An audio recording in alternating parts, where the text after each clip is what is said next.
করে ওদেরকে বললে ওরা এনে দেবে। তো কিছু পেয়ারা পাতা নিয়ে আসলাম, বাড়ির আশেপাশে যদি গাছ থাকে ওদের গাছ থেকে নিয়ে আমি পেয়ারা পাতাটাকে ভালো করে একটা সময় দিয়ে রেখে দেবো যেন মানে কিছু পেয়ারা পাতার উপর দিয়ে যায় না সব বা নষ্ট, ভালো করে ধুয়ে নেবে।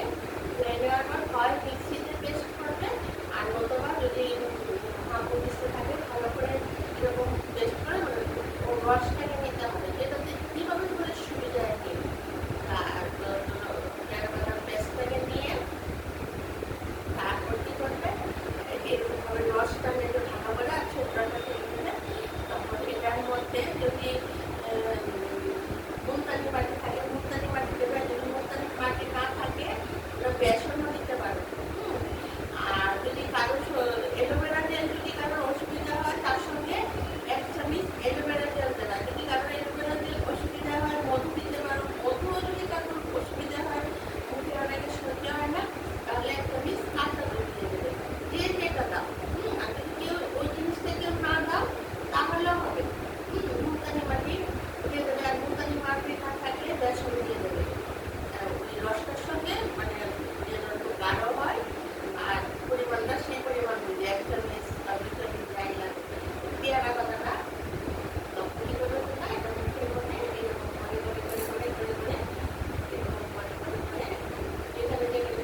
বাঁচিয়ে দেবে ছাতা ইউজ করা।